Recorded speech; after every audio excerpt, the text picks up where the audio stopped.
La presidenta del govern de les Illes Balears, Francina Armengol, acompanyada del batlle d'Inca, Virgilio Moreno, el vicepresident del govern, Biel Barceló, el conseller de Territori, Energia i Mobilitat, la consellera de Cultura i Transparència, Rum Mateu, el vicepresident del Consell de Mallorca i els membres de l'equip de govern d'Inca han conegut el detall del nou projecte que es vol dur a terme al Teatre Principal d'Inca.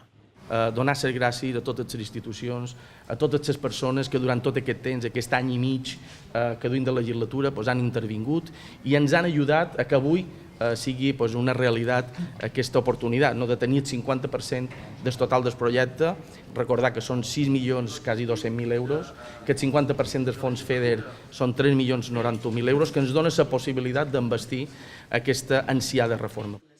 Després del passat anunci de la concessió de 3,1 milions d'euros d'ajuda del fons FEDER per poder iniciar l'obra, els membres de la Fundació Teatre Principal han volgut conèixer de primera mà l'estat de les instal·lacions i el procés que es durà a terme. És una col·laboració de totes les institucions i el més important de tot. Aquesta obra podrà ser una realitat si totes les previsions se compleixen dins del 2019, s'executaran entre 2017 i 2018 i ens permetrà no només recuperar per una banda aquest patrimoni tan important per a la ciutat d'Inca, sinó que ens permetrà tenir una infraestructura de primer nivell en ordre cultural que completarà totes les infraestructures que ja tenim a l'illa de Mallorca en aquest sentit. L'equip redactor ha explicat les novetats, entre els que destaquen la creació d'una sala anexa independent amb la finalitat és adaptar-ho a la necessitat real del mercat cultural de Mallorca. Donar l'enhorabona a l'Ajuntament d'Inca i a tota la ciutat d'Inca per haver aconseguit dur 3 milions d'euros per finançar les obres d'aquest Teatre Principal d'Inca.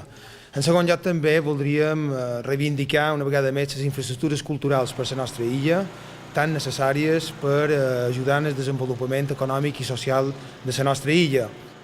La reforma del Teatre Principal d'Inca ja compta amb el 3,1 milions d'euros d'ajuda del fons FEDER per poder iniciar l'obra. Aquesta subvenció suposa el 50% del cost total de l'obra, que excedeix a 6.183.493 euros i que permetrà acabar la reforma de l'edifici.